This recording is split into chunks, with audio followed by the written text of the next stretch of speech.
Okay, so I watched this video from our friend Alex J. O'Connor, and it was about Jordan Peterson.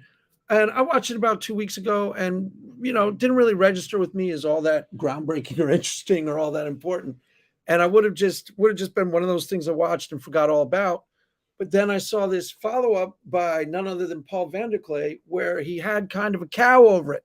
So I was like, well, wow, this is I guess more interesting than I thought it was. So I figured I'd go back and revisit it in light of his little mini meltdown over it. Um, and then there was this guy PF Young who did a take on it too. As far as it's not all that extraordinary of a broadcast for Alex J. O'Connor. This Cosmic Skeptic in particular, it's pretty low tier. For almost any other, him and Drew has a broadcast recently where he talked about arguments for God and how people are more inclined to be religious, stay religious over things other than arguments. And I actually thought it was a really good, interesting video. So I'll probably do a take on that as well. Um, but Cosmic Skeptic and Drew in general, Cosmic Skeptic in particular, I've cited him recently as one of the higher end atheists, top shelf atheists who generally is more reasonable and erudite than most of your typical debate me bro goon squad. And this isn't all that exceptional, except it's kind of low tier for him. The first take is on Jordan Peterson's values and God, and he kind of does like a standard, not necessarily gotcha reading. Like I guess that's what Paul Vanderklay is reacting to, is that for Alex J. O'Connor, this is not a very good video. That's why it didn't register with me the first time. For other atheists, it's really high end. for Alex, it's really low tier. So let's take a look. He kind of misunderstands the Peterson phenomena in ways that you'd expect your typical like goon online, but you wouldn't necessarily expect from him. I just recently he was in that unbelievable debate, and I gave him high praise for his honesty and his thoughtfulness, and in general, he's of the best of the atheist community. But this, you can't win them all. This one, he's a little bit like, you know, should I name a name? Compare him to some like average Dumbo atheist who typically streams stuff like this. So let's take a look see, and then I'll make some comments. Which everything else is based. Here's where it gets really interesting. And you might say, well, how hard are you going to try when you write this essay?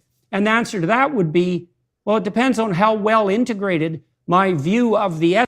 The first part of the video is a standard issue, like he's talking about Jordan Peterson's hierarchy of values, and God is the ultimate hierarchy in the hierarchy of values. Standards issue Jordan Peterson stuff. Where it gets kind of interesting, because I think Alex kind of dumbs himself down a little, is then they start talking about literal truth of the Bible versus fictional truth. And, Alex pretends to be just your average, like, let me score fake points for atheist, instead of actually a much more intelligent guy. What I suspect, P.F. Young's hinted at this. P.F. Young is a big Jordan Peterson fanboy, in a good way. I think I don't think he's a Christian, P.F. Young. I think he calls himself Christian adjacent, which is what Jordan Peterson is. But what I think probably happened is, I bet you $1,000 Cosmic Skeptic got pushed back for the video I praised from his goon squad, because a lot of atheists push back on Drew and Cosmic Skeptic for being too reasonable or too, nice or too civilized or too open-minded. I've seen them do it. I don't know for a fact that Cosmic Skeptic, I haven't seen it happen with Cosmic Skeptic, but I saw it happen with Drew with my own eyes. Like, he gets pushed back for actually interacting civilly with Christians. So I bet you that's what happened, that he was kind of peer pressured,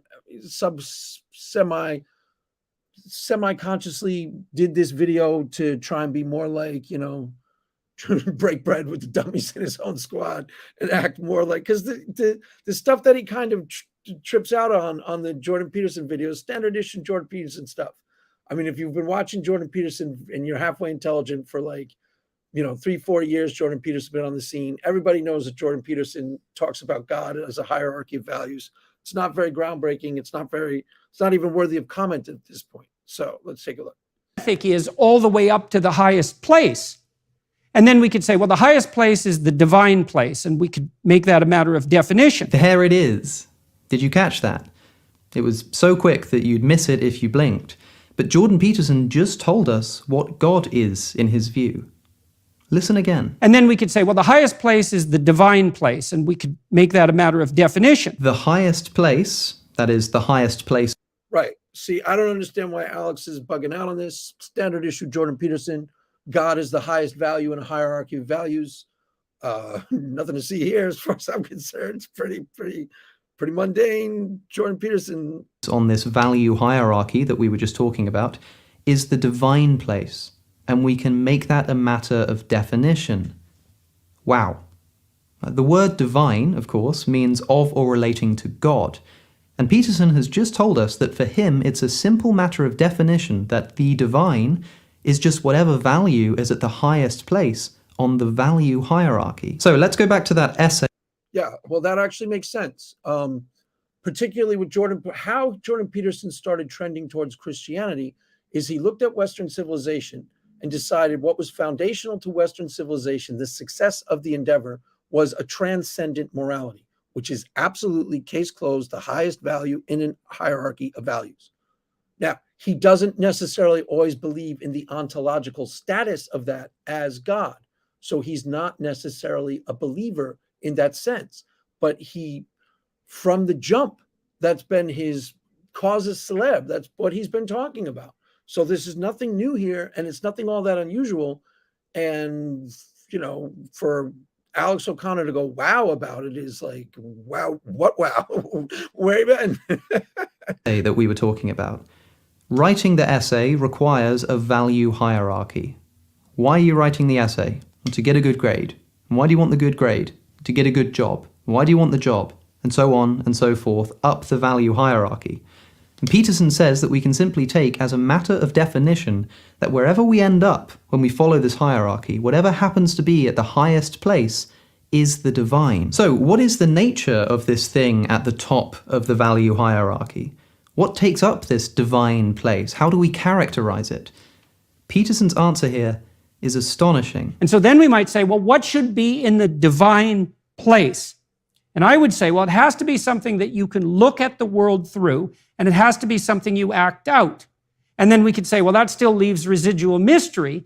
And then we might ask, well, how do we characterize it? And I would say we characterize that using fiction, because fiction is the abstraction of hierarchies of attentional prioritization and action. And so we could say that. Okay, here's where Alex is going to go, full on low tier Reddit atheist. He's going to trip out on fiction. I can't believe it. In the highest sense, in the biblical corpus, God is the ultimate fictional character. Ding, ding, ding. One more time, please. We could say that in the highest sense, in the biblical corpus, God is the ultimate fictional character. God is a fictional character. But Peterson has a broader definition of fiction, which you're way smart enough to be well aware of, which means not technically true, but pointing to larger and more profound truths. Like we take Crime and Punishment. Jordan Peterson brings up Dostoevsky all the time. Okay, no, Raskolnikov didn't technically live, but the fiction in Crime and Punishment is wrestling with higher values, that are almost religious about, guilt versus innocence. And that's what makes the book thematically interesting. This isn't all that complicated. And this isn't, this is why this is kind of surprising coming from Alex. That's probably why Paul Vanderklay tripped out. Alex, I don't want to diss him, because honestly, the reason he's way smarter than this. I mean, he's easily smart enough to understand this in metaphorical terms. So why he's doing it deliberately not understanding in those terms for this video, don't know. God is the fictional personification of the highest value held by human beings. Jordan Peterson is not quite a Christian. He sometimes thinks, and this is really hard for atheists to understand, shouldn't be atheists. Okay, Jordan Peterson is agnostic. In this video, Alex is going to call him an atheist. He's not. He's an agnostic, which means he doesn't quite believe in God. But there are two types of agnostics. There are the type of agnostic like Nathan Ormond or Dr. Josh, who I think they both call themselves atheists now, but originally they called themselves agnostics, who are leaning more towards atheism. And then there's the type of agnostic like a Jordan Peterson or a John Vervaeke, who leans more towards theism. It's not that complicated. Why? Because he sees a lot of value in the Christian story, and he sees a lot of value in the Bible, and he sees the Bible as a book of transcendent morality, transcendent values, trying to impart to the reader. What's the big confusion? What's the complication? There shouldn't be any. I mean, Alex is easily smart enough to understand that on those terms. What I said isn't all that mysterious or groundbreaking. I don't think anyone in my audience struggled to understand what I just said. I'd be really surprised. And I doubt anyone in my audience, including Deconverted Man, even Deconverted Man, is going to argue with what I just said. It's pretty straightforward. You know, Peterson isn't quite a believer. He has been trending towards a believer for a long time because he sees the Bible as so powerful and so relevant to where we are now. And he's been asking himself a fundamental question: how could this be so powerful and relevant to where we are now if it isn't in some ways deeply true? Not that complicated, guys. Let's break down how we got to where we are. Human beings simply find themselves unable to function without values. That's where we started. To see things or do things, we need to Peterson would agree with that, and he might say without transcendent morality. Value things. Whatever the fundamental value is at the top of the value hierarchy is, for Peterson, by definition, divine. And God is just the fictional personification of these values. And then Peterson adds just one more thing. God is the ultimate fictional character. And then we're trying to characterize his nature as that which should be emulated, that unites us psychologically and socially. So, in my view, this is the proof. Jordan Peterson is an atheist. He's just described God as a fictional character whose existence is simply a characterization of value made by the human mind for the purpose of uniting us. Yeah, see, that's why it's not quite that simple, Alex.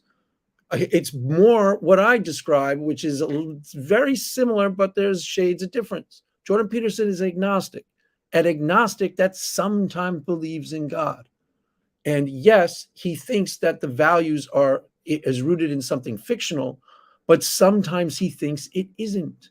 It's not that complicated. I was there prior to me becoming a Christian. When I was like 27, I was starting to believe in God in intellectual terms, same way Jordan Peterson is, because I read the same stuff, Young, New Age stuff, Joseph Campbell, and I was doing comparative religion. And I was saying, how could all of these things point to this metaphorical truth if there isn't real truth in it?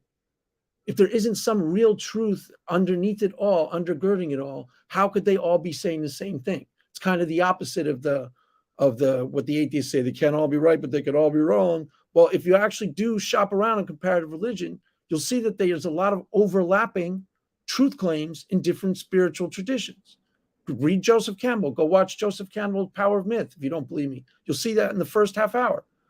So how could there be all these overlapping hierarchy of values and all these things that seem to transcend cultures if it isn't predicated in something that's actually there and true? That's the question that's been pursuing Jordan Peterson this entire time. And yes, he's still an agnostic, but that's a little different than an atheist in that if pressed, you say, does God exist? I bet you $1,000 at this point, he'd say either maybe or yes, or probably yes. I bet you he'd lean toward yes. So would John Vervaeke probably. Not quite an atheist. Psychologically and socially. But you see how this is low tier for Alex Connor? He's just trying to score fake points for atheist. Oh, see, Jordan Peterson is an atheist. I mean, it doesn't matter. He doesn't quite believe in God. You know, what's important is the conversation underneath. But this is like, you know, Alex J. O'Connor is so far beyond this type of like, let's reduce this all to, you know, he's so far ahead of his own insights here. I mean, he's just so much smarter than this in general. You know, this is like, I'd expect this from a dopey atheist, not from him. This is exactly what atheists say. God does not exist except as he is invented by the human mind. And the reason why the human mind invents God is to provide some psychological and social stability. And also to point to something transcendent. That's what Jordan Peterson would say. He'd add that caveat, I promise. And I add that caveat. And that's the part that gets you away from atheism. Something transcendent, immaterial, invisible, other than matter and motion. Jordan Peterson would say it points to a transcendent morality. And that is, the highest hierarchy in the hierarchy of values. God. It's not that complicated, If this is not atheism, then what is? So now we can understand that when Peterson talks about God, what he's really talking about is something like the fundamental value that human beings hold, whatever is at the top of their value hierarchy. Now we can actually begin to make sense of a lot of the things that Peterson has said in the past that seem bewildering upon first hearing. For example, listen to this clip from a recent Lex Friedman podcast, bearing in mind that Peterson uses the word secular here to mean something like non-religious. Even secular people go to museums. I'm secular. Well, are you in a museum? Yes. Are you looking at art? Yes. Well, what makes you think you're secular then? Hold on. What?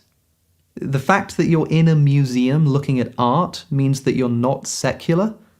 Why on earth would somebody have to be religious to look at art? Well, if by God and divinity...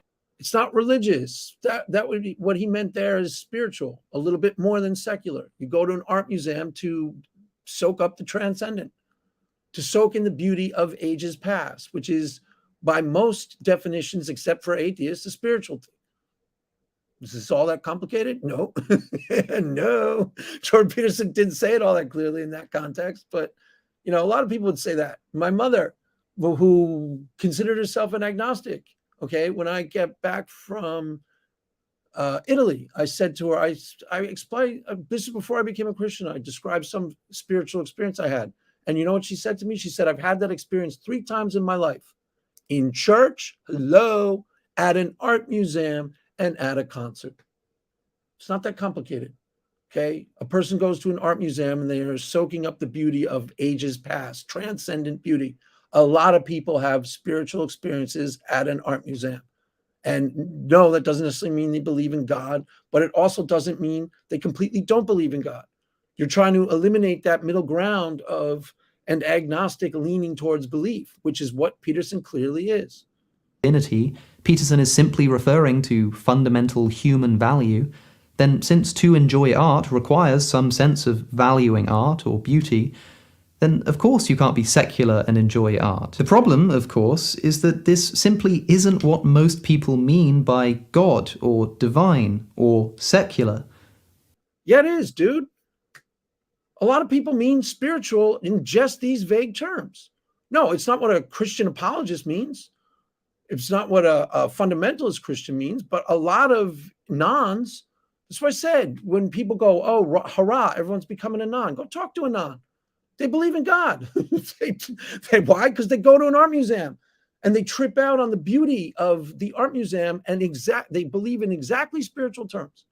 Exactly, like there's got to be some sort of something other than what we see, because look at all this profound beauty. Something had to have created this. Look at the guy who stopped being an atheist, who became an agnostic. I believe in a something now, something other than matter and motion. It's not that complicated. It's what most people mean by spiritual. Just because atheists try to reduce it all to belief or not, doesn't mean that's where most people are. Most people are way in the middle, and in the middle leaning towards belief.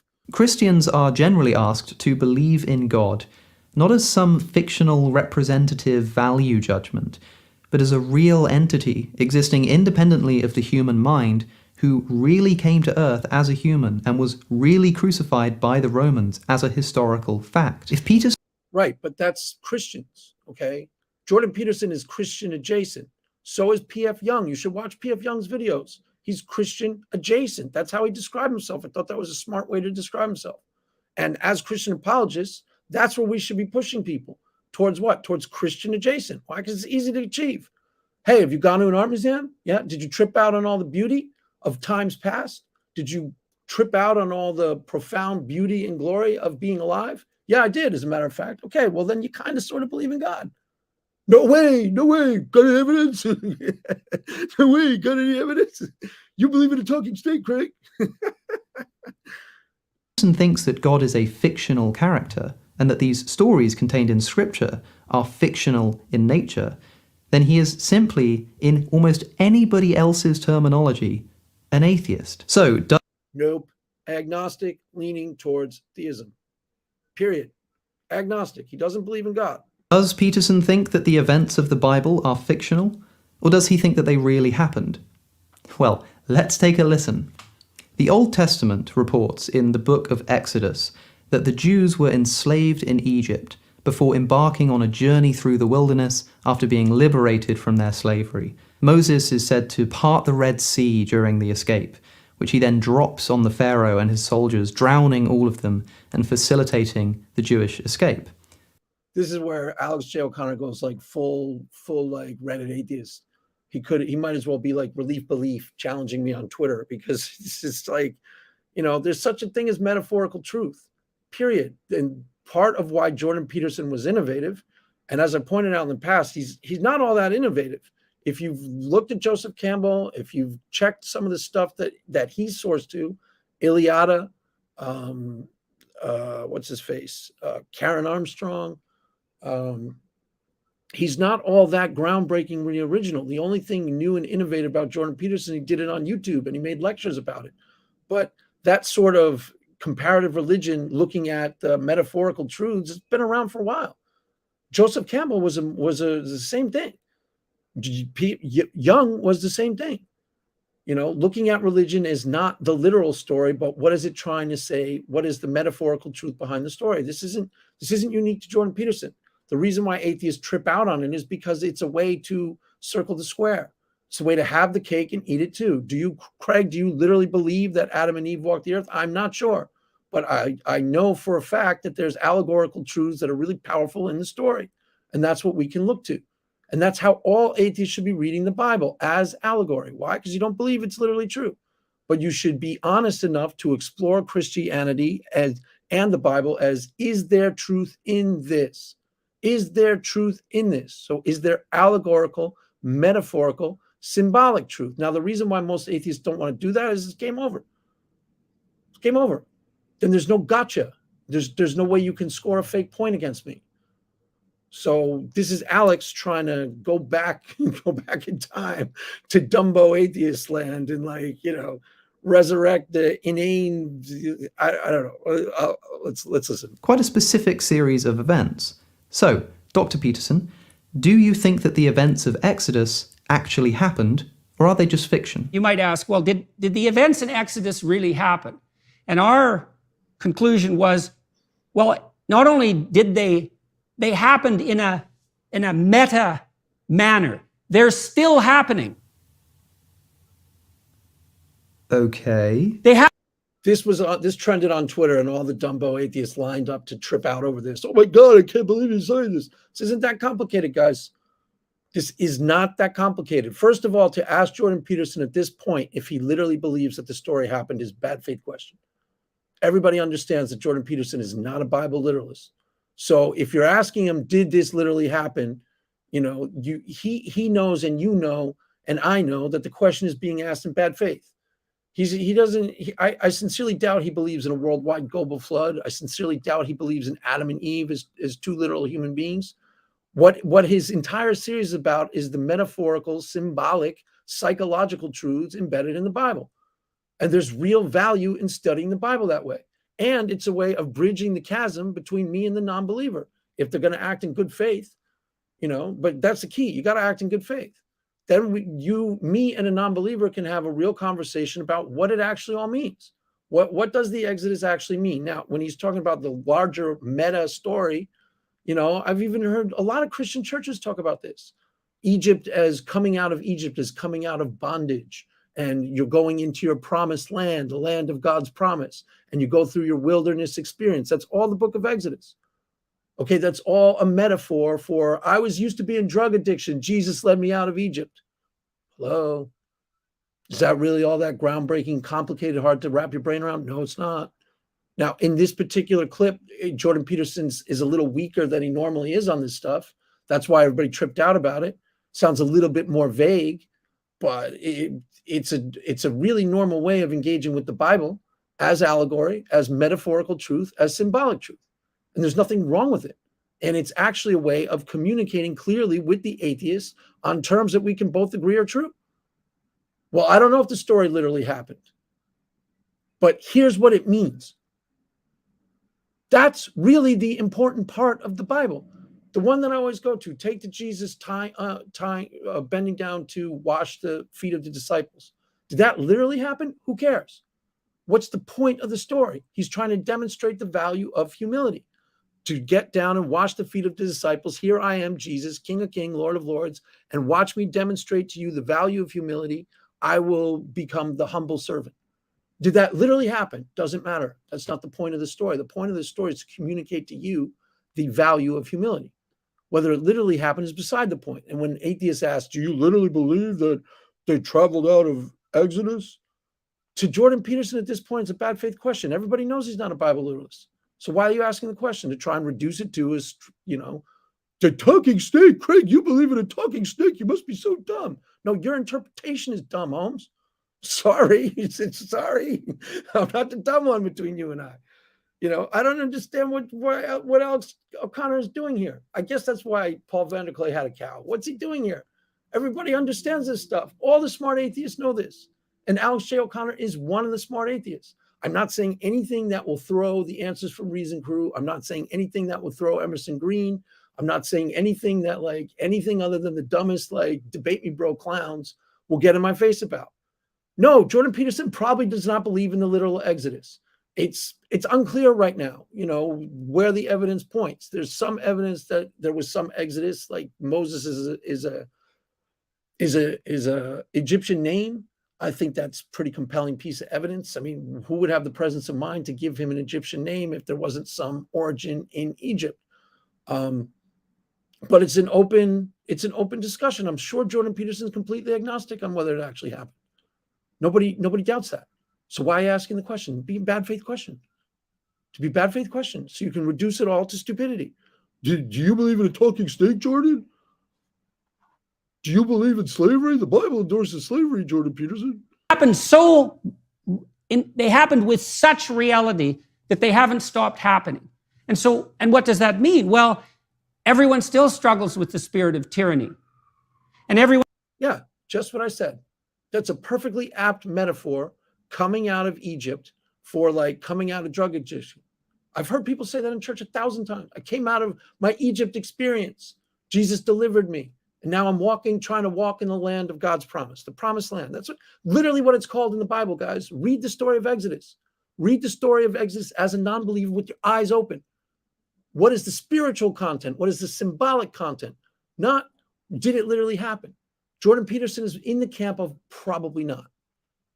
One still struggles with the fact that when you escape from a tyranny, you don't hit the promised land, you hit the desert. And then when you're in the desert of your imagination or with your lost peers, then you need to struggle with what guides you and what should guide you when you're lost. And then you have to grapple with the problem of appropriate and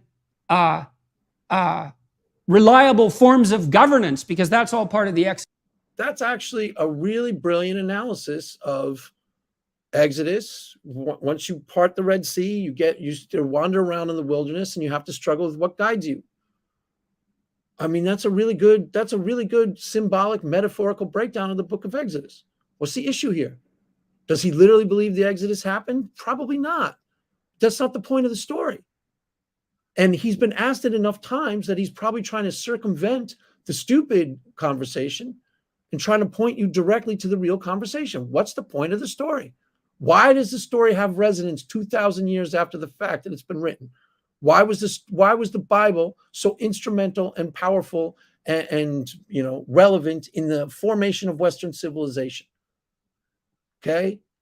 If it's all stupid, it's all fairy tales for idiots, why was it a foundational text inarguably the most important foundational text of Western civilization. Here are some of his answers as to why. And they're pretty intelligent and they're pretty on point. I don't see any issue here unless an atheist wants to play dumb. To this story. And so it didn't happen the way a happening would occur if you just detailed it out as a camera holding empirical observer. It happened in a way deeper way that just doesn't stop happening. So, when asked, did the Exodus really happen, Peterson says, it's still happening. What? The Jews... Exactly what I just said. It's still happening. It's metaphor. That metaphor exists in your life now. That's why it's powerful, dude, because there's symbolic spiritual power to it. Oh, ask a drug addict who's now in church because Jesus set him free from drugs. He came out of Egypt. That's the metaphor they'll use. Still happening. Yes, correct. Still happening. Egypt is a metaphor for the sin nature. In some instances, it's a metaphor for your being tethered to the world system. I mean, there's a lot of different ways to read this. What Peterson is doing is being asked a reductionist question in bad faith and just immediately jumping to, the real answer. Well, I don't see what the issue is. Jews are still wandering in the desert? Moses is... Yes, Christians are still wandering in the desert. Not Jews, Christians. People are having their wilderness experience. It's a common metaphor being used in churches as we speak. Still moseying around and parting seas? Look, I get what Peterson is saying. The story of Exodus... If you get what Peterson is saying, and you clearly do, then it shouldn't even be an issue. Do you not want us to read the Bible intelligently? You just want us to read it. You don't want us to be fundamentalists, right? You don't want us to believe it's literally true and try and convince you that Adam and Eve were literal human beings or there was a literal global flood. But then when we read it symbolically and metaphorically and spiritually, we're still wrong? Come on, dude. Come on, dude. You're still wrong, Craig. You can't read it at all. You can't read anything into it at all. So I pick up the Bible and I read it symbolically, metaphorically, and spiritually, and I'm somehow still in error. Come on, let's get real, dude. This is so beneath you. Exodus describes a struggle with tyranny and the aftermath of liberation. Yep. And these are themes that are still relevant and true today. Yes. But Peterson is smart enough to know that he's being asked a simple historical... And you are smart enough to know that he is being asked that question in bad faith. Everybody knows he's not a Bible literalist, and everybody knows he probably leans towards probably didn't happen. So why is he being asked that question? Because someone doesn't want to have the real conversation. They want to score fake points for atheism, and Peterson won't let them. Question.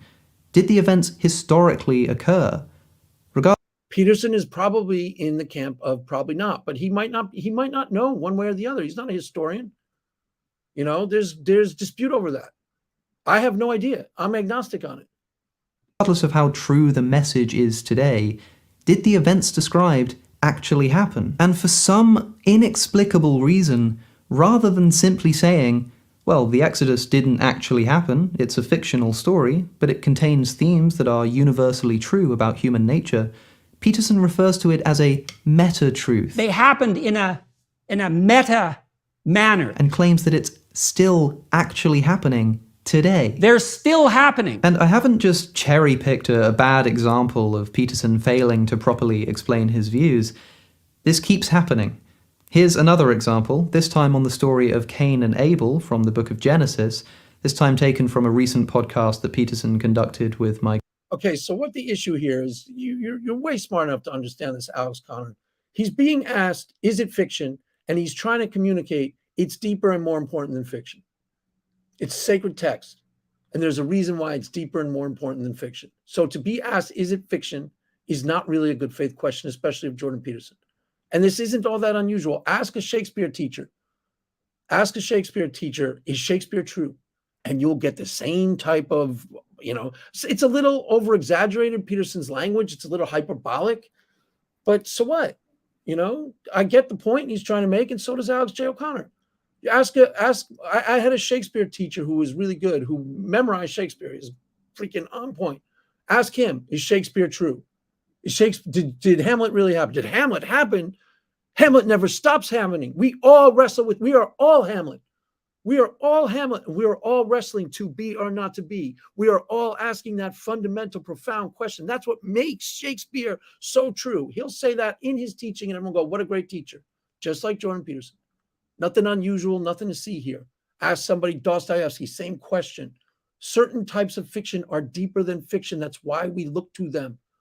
Because the fictional story, the precipice, the actual, mechanics of the story are irrelevant to what's trying to be conveyed. The larger metaphorical, symbolic, philosophical truths is what's being actually wrestled with. There's nothing that groundbreaking going on here with Jordan Peterson. You're just refusing to play the game on his terms. That's it. And he's not letting you get away with it. He's not letting you reduce the Bible to just a simple question of, did it actually happen? Because he's been probably sick at being asked that question so long. Everyone knows that he's not a Bible literalist, so why ask the question?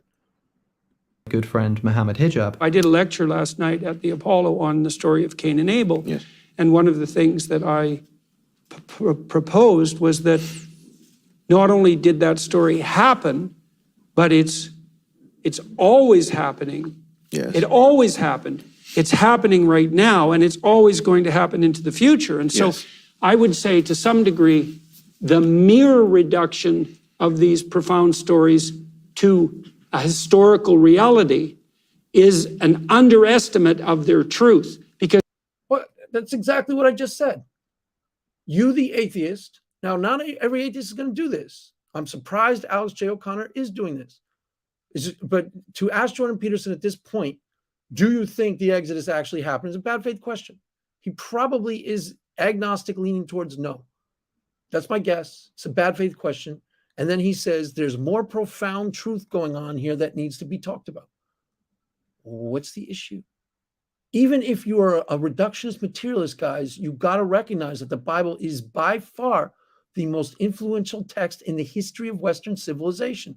If you don't see that as a profoundly interesting, mysterious question that needs to be asked, wake the F up. You think it's just a stupid book of fairy tales, there's a good chance you're stupid and you're interpreting it as such. Now, Jordan Peterson says Cain and Abel, just like you heard me talk about my Shakespeare teacher. It's exactly what he said. If you asked him, is Hamlet real? Exactly. He said it's more real than real. And he'd freak out. He'd do the exact same thing that Jordan Peterson did. He'd freak out. He'd more real. Hamlet is more real than where we're at today because it's getting at something deeper than real. And yeah, he might stumble over his words because he's trying to say something profound, because he's trying to get that nether realm between the reductionist take, the just strict materialist dummy take, and the spiritual take. And no, he's not quite sure where he lands on whether God is actually real or not. This isn't that complicated. What on earth, guys? they're a strange kind of truth, because they're the truth that always happened and is happening now and always will happen. So the Cain and Abel story, for example, you have a story of the eternal battle between something like the spirit of joyful and appropriate sacrifice, which is characterized as Abel, and the spirit of resentful resentment against the structure of existence as a consequence of thrownness and the shaking of the... By the way, all myths operate like this. Read Greek myths, guys. They all have metaphorical truth. That's why we still read them 2,000 years after the fact, because of the spiritual, metaphorical, symbolic truths. There's nothing that Peterson is bringing that's all that groundbreaking or new. Watch Joseph Campbell, The Power of Myth. Same thing. Same idea. Take a course in comparative religion so you stop thinking like Aaron Ra all the time. Why? Because it's a stupid way to view these texts. It's just plain stupid. It's just plain stupid. If you are not a fundamentalist Christian, you deconverted from Christianity because you didn't think that the Bible was literally true, that's fine. Now your goal as an atheist or an agnostic, as an honest actor, is to read it as allegorical, period, the whole thing. Why? Because you don't believe in any of it. And then you'll see, hey, wait a minute, there's a reason why people hold this so valuable. There's a reason why this is so important to people. It will be really obvious to you if you care what's true. You know, it's not that complicated, guys. Fist at God. And that's always happening. Once again, Peterson is simply describing good fiction. Did the events... Yes, good fiction is exactly good because it can't be reduced. It can't be reduced to just the story. You've read Crime and Punishment, right? Cosmic Skeptic. Do you ask, did Raskolnikov actually live? Who cares? You can't reduce it to just the story. It's the mechanics of the story are irrelevant to the wrestling of Crime and Punishment. Occur? No. But the story describes truths about human nature that have always been true. That's literally what this reduces to. I mean, imagine if someone were to ask me, did the Battle of Hogwarts really happen? Like, was it a historical event? And I said, it happened with such reality that it's still happening. Because the importance of sacrificing our safety to protect.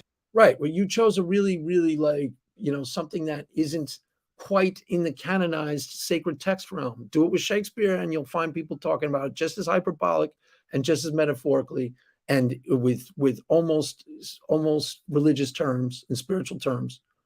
Ask Shakespeare, ask my acting teacher about Shakespeare, you'll get the same type of response. No, you do with whatever Hogwarts. What is that like? What's that witch thing? What's that? I don't even know what those books are called. Harry Potter or something? I barely know them. Never read them. No, there's probably people who would say that about Harry Potter too. There's probably people on that page. But it's not really that hard to understand. You're making too big of a deal out of it. It's pretty normal. Good against evil, and the notion that evil is always pressing up against the walls of our castle. You ask someone Lion, Witch, and the Wardrobe, and they could easily talk to you in those terms about Aslan represents Christ and how you ask somebody about Shakespeare who's really, really deeply into Shakespeare, who it's really profoundly important to them, and they will talk to it in quasi-religious terms. It's just that simple. There's nothing unusual about that. There's nothing all that weird about that. What's weird is you're trying to score fake points off of it. Man, that's a deeper truth than calling it mere fiction can capture.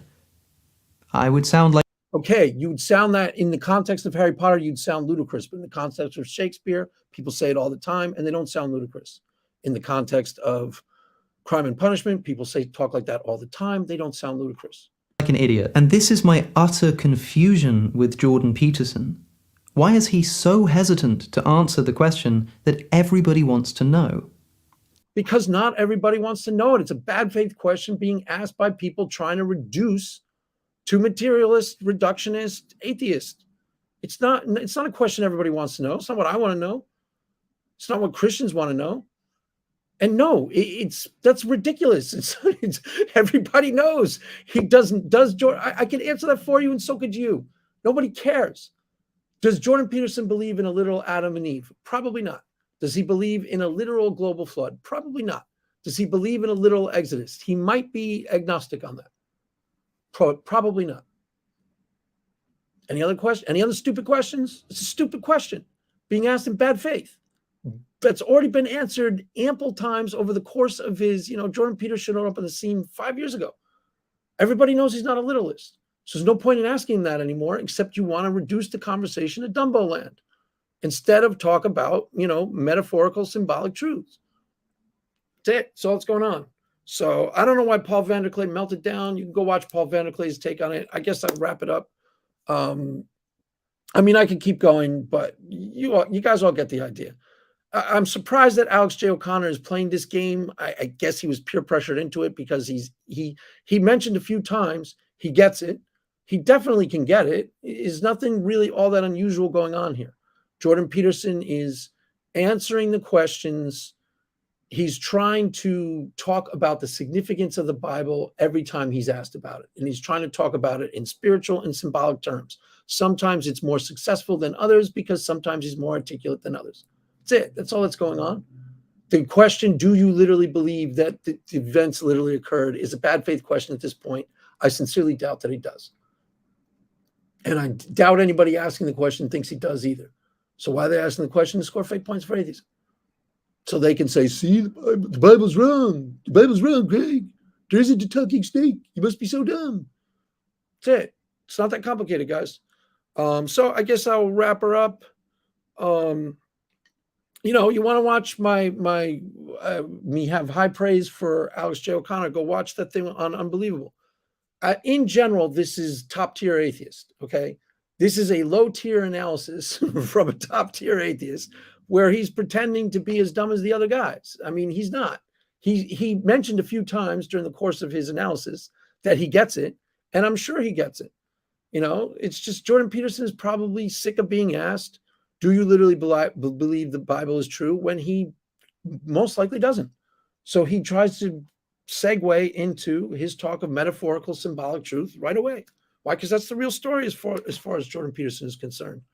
And if you're an atheist, you know, allegorical, you should be reading the whole thing as allegory. Why? Because you don't believe in any of it. But you should be asking honest questions. Why does this speak to Christians? Not what is there truth in it should be the only question you're asking. Not is it literally true? You're not a Bible literalist, neither is Alex J. O'Connor. Is there truth in this? And it's really easy to answer that in the affirmative yes. Just take the one example I mentioned where Jesus bends down to wash the disciples' feet. That is trying to teach you the value of humility. Is there value in humility? That's the question. I think the answer is really obviously yes. That's the real question. If you read the Bible in terms of symbolic spiritual content, that's the way you're supposed to be reading it. Whether it's literally true or not, that's, you know, that's really not the issue. Or at least that's not the issue with Jordan Peterson, and there's no reason why for him to make that the issue. Just because the atheist wants to make that the issue, it's not the issue. You know? So there you have it, kids. Another successful video under my belt, and slam dunk if I do say so myself. So with that, I will end this blessed broadcast. The mass has ended. Go again in peace. Amen.